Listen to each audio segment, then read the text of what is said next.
Hey, what's up? Welcome to another episode of Cougar House Garage and another 5th Gen 4RUNNER Straight Axle Project episode.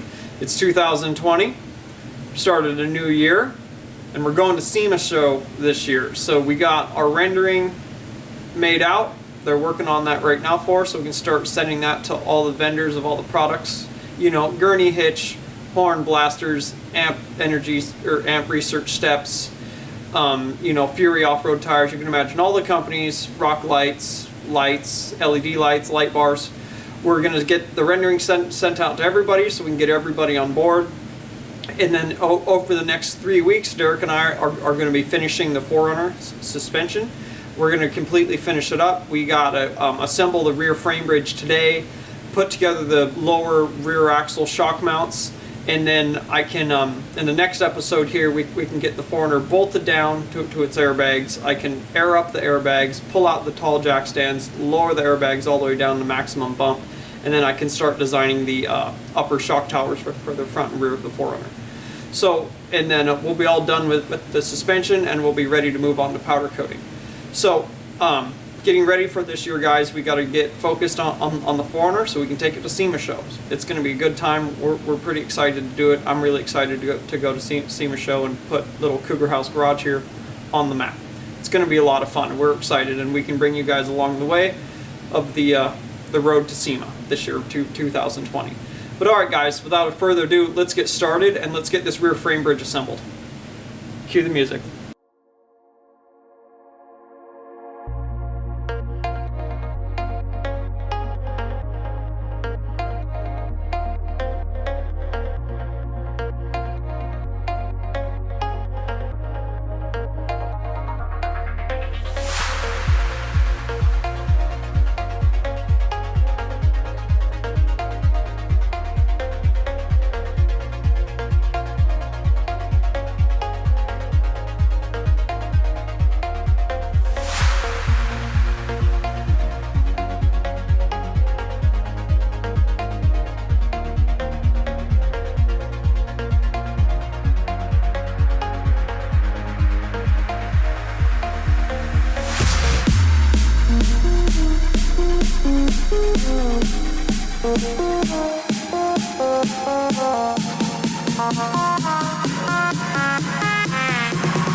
Alright guys, let me show you where we're at now. Derek and I just finished up. We started at 11 today and worked till 3. And Derek got the whole rear frame bridge assembled, tucked together, ready to go ahead and fully burn in. He's ready to go ahead and come in here and lay all the welds and all the spots for the weld. And then when that's all done, we can put this on the 4Runner, weld it onto the 4Runner. And then we're able to go ahead and bolt the bags in, different bag spots here, bolt those down, and then we can air up the airbags on the 4Runner. And we can, doing that, we'll air them up, we'll pull out the big jack stands front and rear, and then we'll lower the airbags all the way down, and then I'll go ahead and I'll design up my front and rear Cougar House Fab shock towers / coilover towers for a 5th gen 4Runner / 2016 plus Tacoma, 3rd gen Tacoma. But yeah, I'll do that, and then after I do that, we're ready to go ahead and burn the Cougar House Fab coilover shock towers, weld them together, weld them on the 4Runner, and then we're officially ready to go ahead and center our rear axle. We're gonna have to custom center this axle. You know, if I was to get an aftermarket Dana 80, they're like $1,400 plus another $500 in freight. So instead of buying a centered axle, I'm gonna go ahead and take this axle, I'm gonna cut the tubes off here. You can imagine on each side, I'll cut the tubes off like about 1 inch from the main housing. And then I'll add new DOM tubing on. That's that 3.5 inch 250 wall size there. And then, so that way we don't have to, you know, press the original axle tubes out of the center cast housing. We're able to go ahead and just butt DOM onto the existing axle tube there. And then we'll tack that, make sure it's, you know, even, of course, right? And then when that's all set up, then we TIG weld it. So it'll be really nice and strong. It's not going to weaken the axle in any way. I mean, those are DOM pieces of pipe is what Ford or Chevrolet or Dana, for that matter, uses in the factory to make these widths. So it's just, you know, welding some pipe together and whatnot. It'll be a lot more affordable to center the axle ourselves, just like you would on like a bag mini truck or a bag dually or something where you have to narrow the rear end to fit big wheels beneath the back and whatnot. Or beneath the fenders, you know, something like this here. You'd have, if you want to run on a fatter wheel and have this tub be bigger, then you would bring this in more and you'd narrow the axle so you can run a bigger wheel. You know what I mean? But yeah, so we'll be ready after, as soon as the lift kit's all done, you know, the Cougar House Fab 4-link kit's all finished up, then we can move on to narrowing the axle, and then all the axle side stuff on the rear can be fully welded onto the axle after we're done narrowing it. But yeah, this is where I'm leaving off tonight, guys. Me and Derek didn't work as long as we normally do, so we'll catch you guys on Friday. Today's Wednesday. We'll catch you guys on Friday, and he'll come in, get that fully welded together, and we'll get it put onto the 4Runner. See you guys in a few days. Hey guys, back at the 4Runner this morning. My friend Josh came over. We're working on the rear end. We're putting the axle truss on, establishing the pinion angle, and getting that tacked on, and we're installing the frame bridge on the back, so that's pretty cool too. So that way we can put the bolt the bags on and have that all ready. I still need to receive the Ford radius arm bushings. I guess they're Ford axle housing radius arm bushings, I guess is what you call them technically. So I'm waiting on those so I can make the bracket for back here to attach the rear radius arm. So I can't cycle the rear suspension yet and test it. But when we're done putting that stuff on the back, we're going to go ahead and bolt the front airbags down, uncycle the front suspension, fully compress it, and then fully drop it, and I can get those numbers, and then with those, that will allow me to design the upper shock tower for the front. I got to wait for those bushings for the back, then I can design the back one. And I can design the lower shock mount for the axle side. So yeah, let's get started, guys. Cue the music.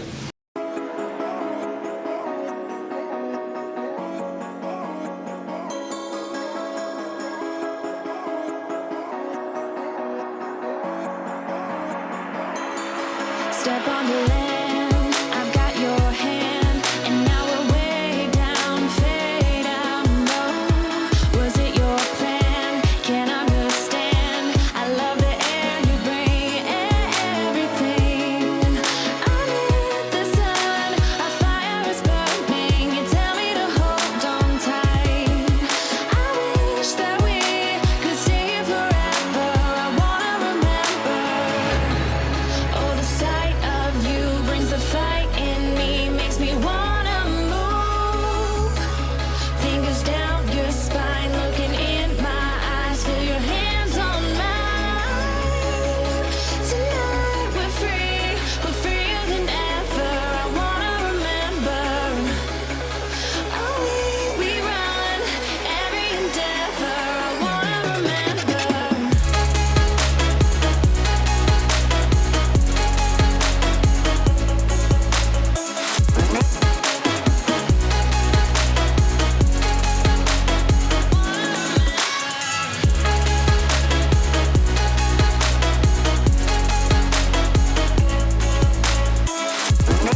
That turned out awesome, guys. That's on there.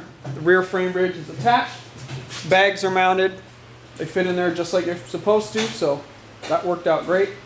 So I can cycle the rear suspension all the way up and then make my upper shock mount once I get the radius arm bushings in from Ford, so I can fabricate those radius arm mounts for the rear axle, and then I can mount the rear radius arm.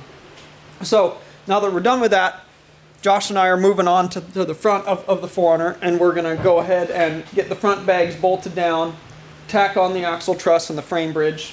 They're just sitting there. And then we're going to cycle the suspension up for maximum travel, check it out, and then do a little bit of left and right flexing, side to side. And then we'll go ahead and we'll call it good, and I can go ahead and start designing up my front shock towers for it next. So we're going to go ahead and do that, and then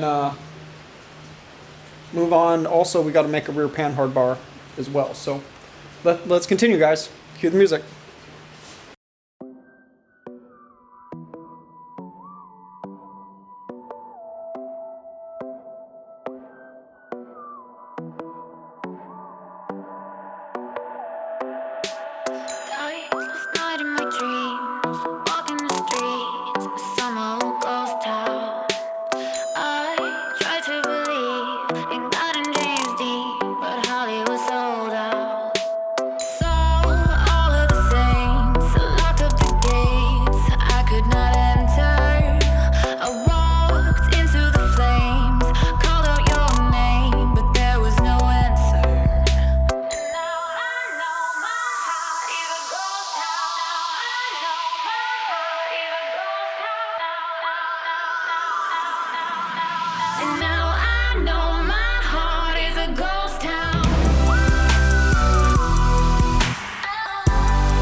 I'm going to end the video here, guys, working on Project Carnage. It's been a pretty good couple days working on it. We got a lot of stuff done.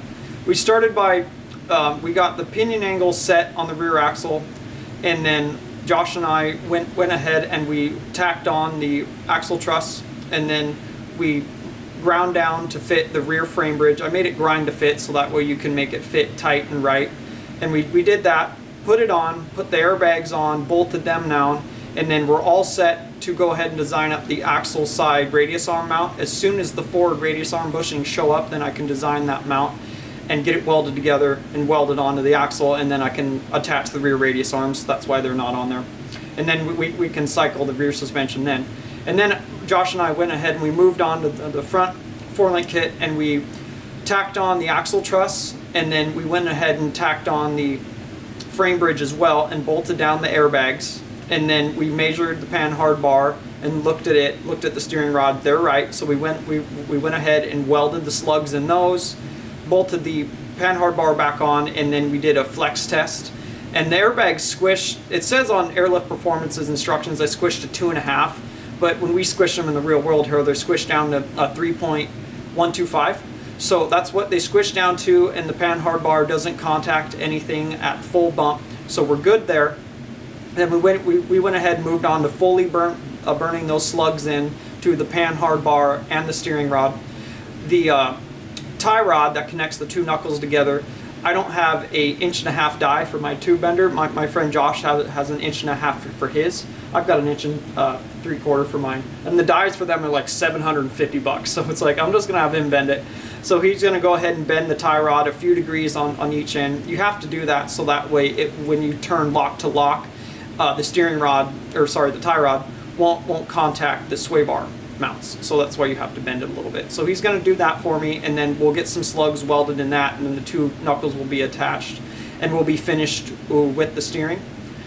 And then, so this Saturday, guys, Derek will come back and he'll pull the axles out from under the truck now that I did that cycle test, and he'll fully burn the trusses on. He'll pull the frame bridges off, fully weld them up, and then put them back on the 4Runner and weld them on for the final time.